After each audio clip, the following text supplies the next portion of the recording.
I found out that my son wasn't mine after my wife cheated on me, and despite my attempts. I found out my ex had cheated on me, and that of the two children she had given birth to 23F and 21M, only the girl was mine. I filed for divorce, and my ex tried for reconciliation, but I couldn't live with so much doubt. Once we got to court, it was like a switch had flipped, and she tried to keep me from the children. It didn't work. Oh, I had really good lawyers. In spite of everything, I was willing to still be a father to Noah. But my ex can be very manipulative. She told Noah about his real dad and even introduced them. Since then, I became strict fake dad while he was cool real dad. When Noah was 13, he told me that he no longer wanted to see me and that he'd tell a judge the same thing if I forced visitation. I asked him why and if I ever made him feel bad. Noah just said that he wanted to spend more time with his real dad and didn't like my house rules. I was heartbroken, but I let him go and still made attempts to keep the relationship. I called, texted, sent presents, and even invited him to events. Noah wouldn't respond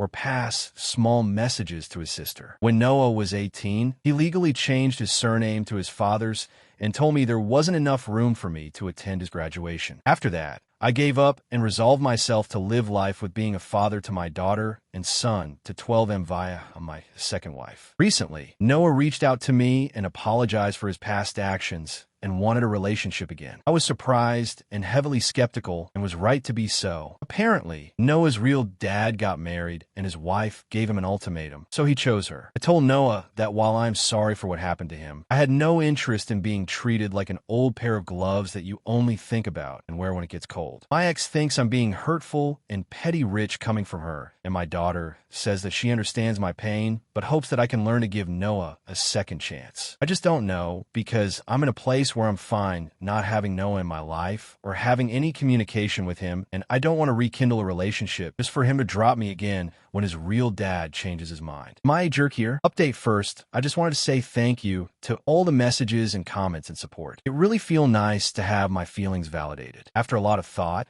I decided to follow my wife's advice, write an actual letter to Noah regardless of whether or not I intended to send it. I explained to Noah how much he hurt me by refusing to see me, never inviting me to important events in his life, not wanting to meet or spend time with my son via my new wife, and how legally changing his surname cut deep. I also wrote that in spite of everything, I still didn't take any pleasure in hearing about his father's rejection of him, as I understand how hurtful that can be. I said that even though I knew he was young, I was still angry over what he did, and a part of me felt resentful towards all the time, love and money I spent on him when I technically didn't have to. This letter felt very cleansing, and I read it a couple of times before burning it. In the end, I decided to reach out to Noah and asked my daughter for his new number. He changed it when he was 19 and didn't give me his new one. I sent Noah a message reiterating how sorry I was at how his father treated him, but I was hurt how it felt like I was being treated as a last resort, and the circumstances of his desire to reconnect doesn't make me trust the relationship. I told him that I was willing to have some type of relationship with him again, but only under these specific guidelines. Don't call me dad or refer to me as father in any way. We can readdress this in the future, but right now it honestly feels too soon. Don't ever ask me for money cosigns for anything either. I'm not going to be his personal ATM for any reason. You invite me to your things, I'll invite you to mine. He's free to complain or talk about his bio dad with or around me,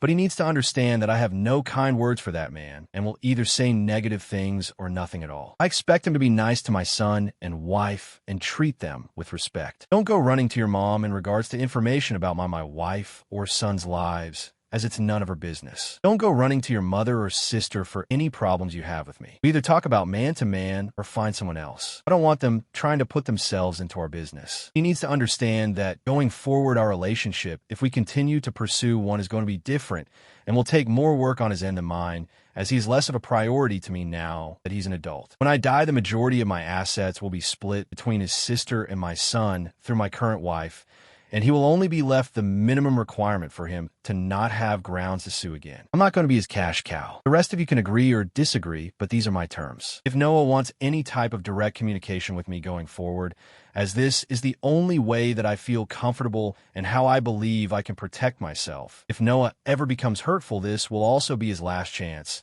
And if he disappoints me again, then I am prepared to wash my hands of him, because I have more to live for than just waiting to be loved by someone.